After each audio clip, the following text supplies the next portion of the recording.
Hey everyone, welcome back to my YouTube channel. My name is Demas Rusli and I'm a photographer and designer based in Sydney, Australia. This tutorial was something I created for the Adobe Max conference, and before we get started, I just want to say a massive thank you to Adobe for allowing me to post this video on my YouTube channel. In this video, we're going to be going through a few basic ideas for vertical social media videos for photographers. So videos for Instagram Reels, TikTok and YouTube Shorts, for example. I'm going to be taking you through 3 basic video ideas that you as a photographer can apply to almost any trend or song. We're going to cover everything from start to finish, starting from editing the photos in Lightroom to creating the videos using those photos in Adobe Premiere Pro. And finally, we're going to cover some social media best practices and tips and tricks. Lesson 1. Why it's important to adapt and learn new forms of media. With the constantly changing and evolving landscape of social media, we must all continuously adapt to keep up with current trends and formats. For still life photographers like you and me, a world that is shifting towards short form videos can be challenging and intimidating to navigate. It can be a bit scary at first, but once you get the hang of it, making simple videos is actually quite easy. Start with simple videos first, like what we're going to be going through in this video, and then learn more about other techniques like transitions and effects, for example, later on. Back in 2020, when I quit my architecture job and coincidentally when TikTok was starting to take off, I dedicated about 3 months to learning as much as I could about creating short form videos, and for those 3 months I was posting about 2 to 3 videos a day to TikTok, just experimenting with different styles and content ideas as a photographer. I was very fortunate that one of those videos I posted went quite viral, and from this one video alone I grew 170,000 followers in a single day. This was the video I posted. Okay, so if you're seeing this, I want you to look through these pictures without looking at my profile. Think of how many followers you think I have just based off these images, and then comment that number below. And if you know me, just pretend you don't know me for a minute. I think that the sound I used in that video was quite ingenious, as it generated engagement quite quickly. People were commenting how many followers they thought I had, then going to my profile to check. Then they would comment again to say if they were right or wrong, and if I should have more or less than they thought. I was completely baffled that such a simple video like this could go so viral, and it just goes to show that you never know what can happen. You just have to put stuff out there for the world to see and see how it goes. That video now has 3.8 million views, almost 600,000 likes, and over 300,000 comments. It's definitely my first ever viral video, and since then I've had many other videos go viral, contributing to growth on every platform I post them on. The content you make should be about what you're interested in and something that shows your personality. Interestingly, it's when you post out of your own enjoyment and passion without caring about numbers that the most growth actually happens, both on social media and in your own skills as well, but more on that at the end of this session where I will cover some social media tips. Even if your goal isn't to grow on social media, learning a new skill like video editing and understanding the nuances behind short form videos can help with future job opportunities and client work. With that said, let's move on to the tutorial part of this video and jump into Lightroom. Lesson 2. Editing your photos using Adobe Lightroom. So before we can create the videos, we're going to have to prepare and edit the photos that we're going to be using in the final videos. To do this, I use Adobe Lightroom to edit my photos. Color grading is a very subjective process, so there's no right or wrong way to do it. So first, let's add the photos we're going to be editing into Lightroom. At the top left here, click File and then Add Photos. Then find the photos you want to edit, select them and click Review for Import, and then click Add Photos on the top right. So for the first Instagram Reel that I'm going to be teaching you how to make later on in this video, we're going to be using 4 before and afters, so that's why I've imported these 4 photos into Lightroom. Alright, so now I'm going to show you how I edit one of these photos, and then you can apply those same ideas to the remaining 3 photos. So to start, we want to open up the Edit menu. To begin my editing process, I always start by opening the Optics panel. I turn on Enable Lens Corrections and remove Chromatic Aberration. I then open up the Geometry panel so I can straighten my photo. I find that the best way to do this is by clicking on this button here that looks like an X, and all you have to do is manually draw lines that should be vertical or horizontal in your photos. In this scenario, I'm only going to be focusing on the vertical lines, so I'm going to be drawing 2 lines that should be vertical in the photo, such as these lines on the walls.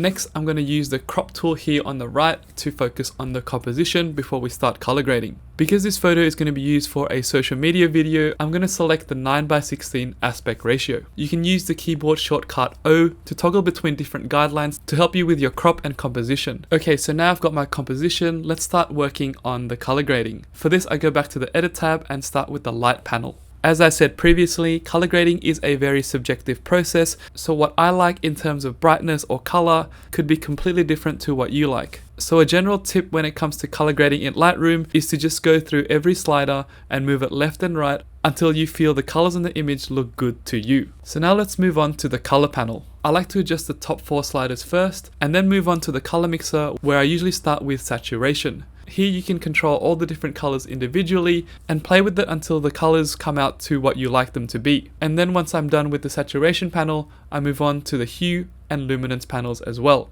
In this scenario, I really wanted to accentuate the sunlight that's coming from behind the subject at the end of the street. So in terms of the color grading, I wanted to look and feel quite warm, so that's why I went with these colors. Next, moving on to the color grading panel, here is where you can adjust your midtones, shadows and highlights in a little bit more detail. So on that color wheel, you can adjust the midtone so it's a particular tone, and then on the slider below it, you can adjust the brightness of the midtones. And this is the same for the shadows and the highlights as well. Then I finish off the global color grading process in the effects and detail panels. Here we're able to tweak things like the texture and clarity of the image, as well as adding a vignette so the eyes of the viewer are drawn more towards the subject in the center. Also in the detail panel is where you can adjust your sharpness and add a little bit of noise reduction too if your image is a little bit noisy. Finally, to finish off this edit, we're going to be doing a little bit of masking. What this means is that we're just going to be adjusting certain parts of the image. So first, click on this mask button on the right. We're going to select the radial gradient option so that we can select the sunlight that's coming from the back of the street. Draw an oval around where you want to mask. You can use these nodes to rotate the oval and also adjust the feathering of the mask. And finally, all you have to do is just adjust the sliders like you did before, but now instead of affecting the whole image, it's only going to affect the mask that you created. Next, I want to isolate the subject so that I can tweak the colors of only the person that's in the photo. To do this, I select the subject mask button, and through analyzing your photo using artificial intelligence, Lightroom should be able to select the subject most of the time. Once the subject is selected as shown here, you can adjust the sliders so it only affects the area where the person is in the photo. Finally, I added a couple more linear gradients to this photo to really push the tension of the image to the subject that's walking down the street. Alright, so now we're done with this edit. The next step is to export your photo. To do this, you want to right click and click export one photo and then export, and then I click export one photo here on the top right. Find where you want to save the photo and then click export. Next, we're going to also export the before image as well so we can use that in the final video. To do this, you want to right click the photo you just edited and then click duplicate one photo. Then you want to click on the button here on the very right that has the 3 dots and select choose edit settings to copy. When this menu appears, you want to deselect all the checkboxes and then you only want to select the crop, optics and geometry and click copy. Then you want to click one of the duplicated images here on the bottom and then click the 3 dots again on the right and click reset edits. Last of all, you want to click this 3 dot button again one more time and then select paste settings. Now you'll have a before and after that's exactly in the same position. Go ahead and export this before image just like we did before into the same folder. Alright, so now we've edited one of the photos. You're going to want to repeat this step for the next 3 images as well. By the end of this process, you should have exported 8 images, so that's 4 befores and 4 afters. And now let's move on to how I get my audio for these social media videos. Lesson 3. How to get trending audio from your phone to your laptop. So let's say you're scrolling through Instagram Reels or TikTok and then you come across a trending song that you want to use for your video. What I do next is that I tap on that bottom right icon and open up the audio page for that specific song. Usually when I find a song I like to save it just in case I want to find it again in the future. So next what we're going to do is use the screen recording function on your phone. In my case, using a Samsung phone, I just scroll down from the top and then click screen recorder and make sure the media is selected so that you can record the song that's playing in the background. And once your phone has finished recording the entire audio clip that you want, what you're going to do is upload it to Dropbox or use AirDrop to send it to your laptop. And that's it. That's how I get my trending audio from my phone to my laptop. This is super handy because sometimes you can't find the remixes that people are making online. Lesson 4. Short form vertical video idea number 1, the before and after. Alright, so let's open up Adobe Premiere Pro and create a new project. I'm going to name the project Instagram Reels on the top left here and then click create on the bottom right. Alright, so now you should have a window that looks like this, which is typically the default for Adobe Premiere Pro.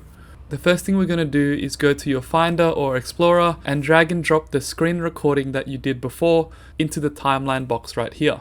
As you can see, the preview of the video is going to appear in this box right here, and that's where you're going to be able to preview your video while you're editing. If you need to resize the interface, you can always just push and pull any of the menus that you see on the screen. Alright, so before we begin editing any of the video, let's just first adjust the settings of the timeline so that we're editing towards the specs of a typical vertical social media video. So go up to the top here to sequence and click sequence settings. And when this menu appears, we're going to first change the time base to 30 frames a second because that's what I find works best for Instagram and TikTok. And then we're going to change the frame size to 1080 by 1920 and then click OK. And then click OK again when this prompt appears. Alright, so now your preview should have adjusted to the correct sizing, and let's now start working on the video. On the timeline here at the bottom, you can see that it's split between the top and the bottom.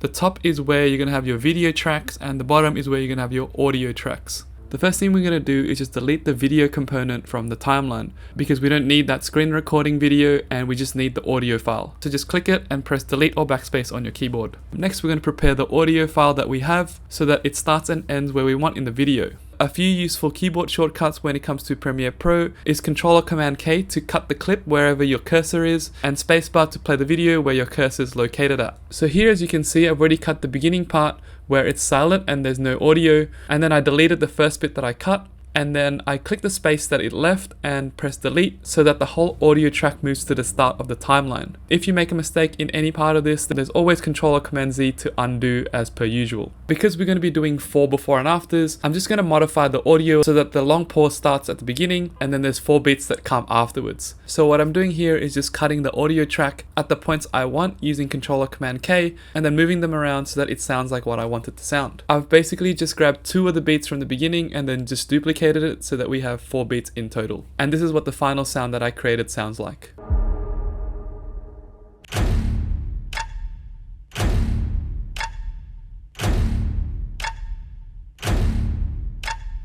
Alright, so now we've got the audio prepped, let's work on the video component. So at the beginning of the song where there's that pause before the beats begin, I'm going to put a bit of a behind the scenes video of me taking the photos that I'm going to show the before and afters of. So I'm just going to drag and drop this video clip that I have from my trip to Barcelona onto the video part of the timeline. We don't need the audio part of this video, so I'm just going to delete it. So I know that this video clip is taller than 1920 pixels, so what I'm going to do next is just scale it down a little bit so it fits the frame better. So I go up to the top here and click Effect Controls, and then I click this 100% next to Scale, and then just click and hold, and then I drag it towards the left. As you can see, the number is going down with it, and I just go left and right until I find the sweet spot. In this case, it's 89%. Alright, so next I'm just going to scrub through the video clip here and pick and choose which part of the video I want to use for this beginning part of my video. So just like the audio track, I'm going to use Control or Command K to cut the video clips to the parts I want. To make sure you're cutting the right track, you just need to make sure that the video clip has been selected. To make your cuts more accurate, you can use the left and right arrow keys on your keyboard to go frame by frame. Once I've made these selections and cuts, I just move the 2 clips to the front of the timeline.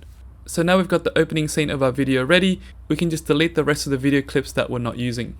Alright, so next let's drag and drop those before and after images that we exported from Lightroom onto the timeline as well. Because we exported them out from Lightroom at full size, they're going to be way bigger than 1080 by 1920, so we're going to have to scale them down to the right size. So the quickest way to do this is to select them all on the timeline and then right click and then click Set to Frame Size. Alright, so next we're going to position these before and afters according to the sound waves you see on the audio track. This is why editing in Premiere Pro for me is a lot faster, because you can see the sound waves on the audio track, and then you can easily just move the cursor to where the sound wave is and cut and resize your clips to match. So here I'm just moving the photos one by one to match the sound, and then after that I just reorder the images to my liking. A good way to visualize the sound waves and also to preview the images that you're moving around is to just expand the video track and the audio track so they're just a bit taller and you can see everything better.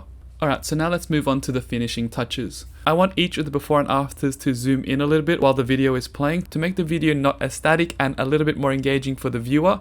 So what we're going to do is we're going to select each of the before and afters one by one, and then we're going to right click and click Nest Sequence. This is essentially grouping what you select. So we're just going to be grouping each before and after so that they become one clip. So next we're going to click on that first before and after, and then go up to the effect controls panel up top, and then we're going to move the cursor at the top here so it's at the beginning of the clip. Once it's at the beginning, click this stopwatch icon next to scale. This is creating a keyframe, so which means that if you move the cursor at any other point in the video clip, you can change the number on the scale to, let's say, 110 or 105, and the clip will zoom in from 100 to 105 between the 2 points that you pick. Once you've created the second point, you can move it to wherever you want on the clip. In Adobe Premiere Pro, you're able to do this keyframe technique to anything that has a stopwatch icon on it. So now let's just repeat this scale keyframe to the other 3 before and afters. So one last thing I'm going to do is I'm just going to add a camera shutter sound so we can emphasize each before and after a little bit more. I pay for this service called Epidemic Sounds to get commercial free music, which also has lots of sound effects,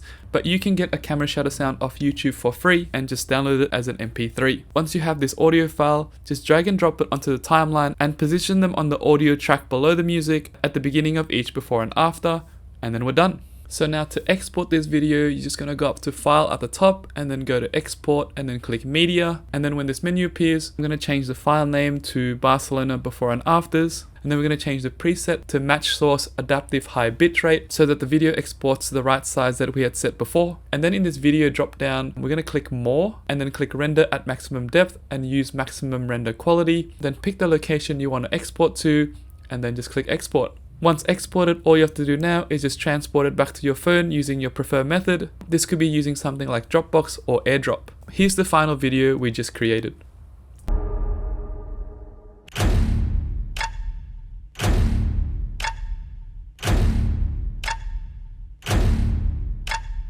Lesson 5. Short form vertical video idea number 2, location versus the final shot. Alright, so for this next video, we're going to keep it also in the same file. I like to keep all my Reels and TikToks all in the same file so that it's really easy to be searched if you need to edit anything in the future. It's all going to be in one place. So first we're just going to rename that sequence we just did before called Barcelona before and after. And then we're going to right click that sequence and click duplicate. Double click it so that it opens up a new sequence on the timeline, as you can see, and then click on the title, and then I'm going to rename it to Location versus Shot Tokyo. So this is now a completely new sequence within the same file, and if you want to make more videos in the future, this is what I usually do. I just duplicate and then rename. So first I'm just going to delete everything on this new sequence except for the shutter sounds because we're still going to need to use that for this video. So just like the previous video, the first thing we're going to do is just drag and drop the screen recording that has the audio onto the timeline. Then we're going to delete the video track from the screen recording, and just like before, we're going to use Control-Command-K to cut and prepare the audio so that we get the sound that we want. This time it's much more simple because we're just going to be using the song as it is. Next, drag and drop the final image that you've edited using Lightroom onto the timeline. And just like before, use the sound waves to position this image. As you can see here, there's a spike in the audio track, and that's where the beat drops, and that's where I'm going to put the final photo. Just like before, I'm going to right click the image and select set to frame size so the image fits in the 1080 by 1920 frame. Next, just listen to the audio and chop it off at the end where you think the video should end. In terms of video length when it comes to Instagram Reels or TikTok videos, I recommend about 10 to 15 seconds is usually the sweet spot. Next, I'm just going to move one of the camera shutter sounds to where the photo starts, and then delete the other 3 we don't need. Alright, so next go back to your Finder or Explorer and then drag in the video clip that you have from the specific location. Whenever I go out and take some photos now, I always try to get some behind the scenes videos of myself taking the photo or even of the location itself, just in case you need the footage in the future. I know it's one extra step to think about when you're out shooting, but it's definitely quite handy to have if you need it. Alright, so next just delete the audio track from that video because we don't need it, and then right click the video clip and again click set to frame size so that it fits into the frame that we want. Alright, so next I'm just going to scrub through the video clip and find where I want to start and end the behind the scenes video clip. Again, just use Control-Command-K to cut at the specific points you want, and then just move the video clip to just before where the photo starts. Alright, so here I'm listening to the audio and felt that the video would be much better if it started at a later point in the song. And as you can see here, the video clip is just now a bit too long for the audio track below it. So what I'm going to do, I'm just going to cut it at this point just before the video zooms in onto the train. And then for that part where it zooms in onto the train, I'm going to speed it up to make the video move a little bit faster. And to do this, I'm going to click on the video track and then hold R on my keyboard and just drag the end of the clip to where the photo starts. Because you're holding R on the keyboard, you're not going to be cutting the clip, but instead you're going to be speeding up the clip. So as you can see here, it says 164%, and that's how much you sped the clip up by. Alright, so now let's move on to the finishing touches for this video. I'm going to create a transition between the video and the photo that looks like a camera shutter snapping a photo. To do this, we're going to go up to the project tab on the top here and then click on this icon on the bottom right panel and then go down and click color matte.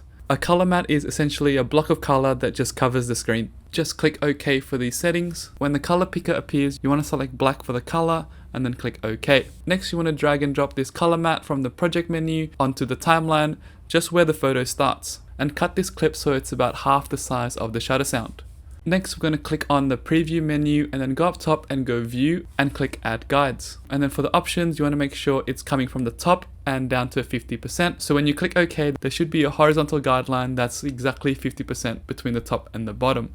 Alright, so now let's animate this black box, which is the color matte we made, using the guideline we just created. To do this, first select the color matte, then go up top to the effect controls panel, and for the position tab at the beginning of the clip, we want to move this black box all the way up to the top so it's not visible in the frame. Then click on the stopwatch icon to create a keyframe, and then move a couple of frames to the right, and then again change the position of the y-axis so that the black box is now touching that grid line. Then you want to move towards the end of the clip and then again change the position number so it moves out of frame again. A quick way to get the positioning right is just to select that first keyframe that you made and then click Ctrl or Command C to copy, and then at the end where you want the black box to disappear again, you just click Ctrl or Command V to paste, so that essentially you're just copying and pasting the two keyframes. So now we've created the top half of the camera shutter. As you can see, the black box that we just animated goes from the top to the middle to the top again very quickly. The next step is to repeat the same process as before, but now we're just going to reverse and do the bottom half. The quickest way to do this is just to duplicate the color matte that's already on the timeline. You just have to hold Alt or Option on your keyboard, where you click and drag the clip upwards to the layer above. So now with the second color matte selected, all we have to do is just adjust the keyframes accordingly so that it goes from the bottom to the middle and back to the bottom again. And that's how you create a camera shutter animation. So that's it. That's how I create my location versus the shot videos. All we have to do next is just export it like we did previously. And here's what the final video looks like. The location versus the shot.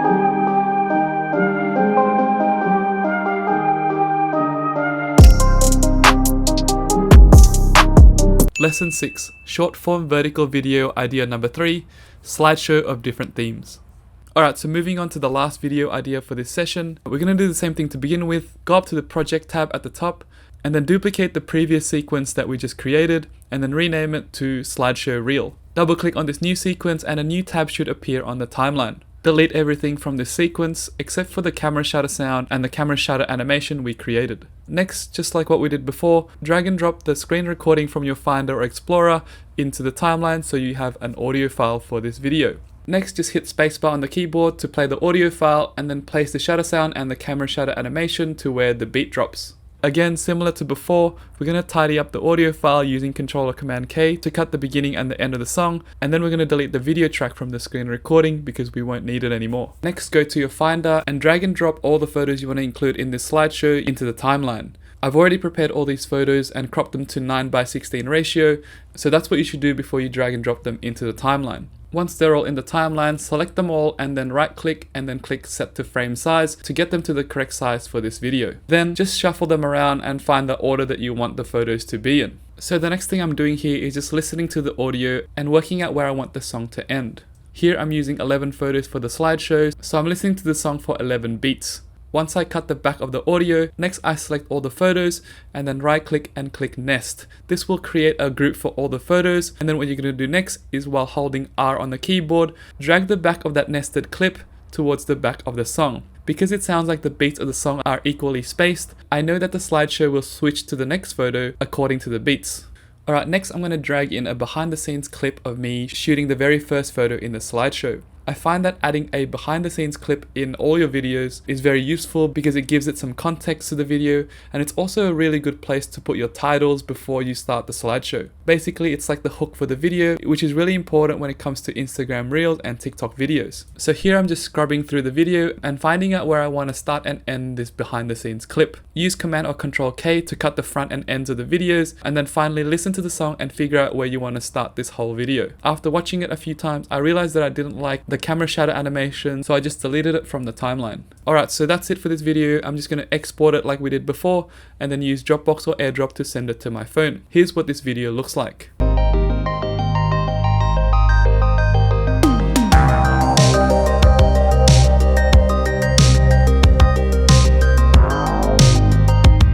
Lesson 7. Best practices for posting on social media. So now we've created the vertical videos, let's go through how I would go about posting these to social media. For this demonstration, I'm going to be using Instagram, but it's pretty much the same for TikTok as well. So first, I'm just going to save the video from Dropbox onto my phone. Next, I open up the Instagram app and then click the post button and then go to Reels, and then I select the video that I just exported from Dropbox. Next, I click on this music icon at the top here and then click saved, and then I find the audio that we screen recorded earlier. Don't worry if the audio doesn't match up to what we created in Adobe Premiere Pro. What we can do now is go back to the music icon and then click controls and then increase the camera audio, which is the audio from the video we made, to 100, and then make the volume from the Instagram Reels audio either 0 or 1 so it can't be heard. This will mean that your video will be registered amongst all the other videos on that audio. Next, I tap on this text icon and then I type out the text I want for the in-video text. Use the slider on the left here to resize your text and then just move it around with your fingers until you find the right place you want for the text. You can use 2 fingers to rotate and resize the text as well. Tap on the bottom here where the text has been created. And then what I like to do is add a text to speech. So this means that a voice from Instagram or TikTok will say what you've just written. Then I scroll to the end of the video and then drag the text clip to where I want the text to end. Finally, just tap back on the video to check if everything looks and sounds good. Once everything's looking good, you can just click next. Then the first thing I do is just edit the cover. Here you can scrub through the actual video to see which frame you want to be the cover of your video. This will appear on your main feed as well as your Reels feed. You can either do this or you can also add a photo yourself from your camera roll. Next, write your caption. For this, I usually like to ask a question to my audience, and then I usually like to add about 5 hashtags to help the video get spread a bit more. Then I select the location of the video, and then I click here to add topics, where I select 3 topics which is the most relevant to this video. So in this case, it's visual arts, photography, and destinations. And then click done at the top, and that's it. All you have to do next is just hit share. To end this video, let's go through a few quick fire tips for creating social media videos that I would recommend. Number 1 is that the first 3 seconds of your video is very important to hook the audience into watching the piece of content for longer. The hook should say why they should watch the video until the end in a really succinct way. A few good hooks to get started are here's how I did this, or which is better, or have you ever seen something like this before? Number 2, use native in-app text and fonts and text-to-speech if you don't want to record your own voiceovers. This makes your content look and feel familiar with the rest of the content on the platforms. Number 3, use trending music. You can add your own flair to it by adding sound effects as well. Again, this is about familiarity and shows how creative you can be when using the same song as other people. Number 4, find trends and make it your own. This is very similar to the previous tip. Usually trends and songs are intertwined with each other. Number 5, question yourself. How does this piece of content bring value to the people watching? If you can answer this question, then usually it's going to be a good video. Number 6, stay persistent and test out new ideas. This process takes time, and for some people it may take longer than others. Keep at it, try to post a video a day, or at least about 4 to 5 videos a week. Keep improving and get better at it. Don't be afraid to test out new ideas and experiment with the type of content you create. Number 7, and the most important tip of all, have fun with it. It's all about not taking this so seriously and enjoying the process. Interact with your audience, ask them questions, and be playful with the content you make. If you're sure you're having fun and enjoying making the content, your audience will see that and enjoy your content even more. Alright, so that's it for this session. Hope you enjoyed it and learned something new. As always, thanks so much for watching, and remember to always push your creativity to the next level. Bye!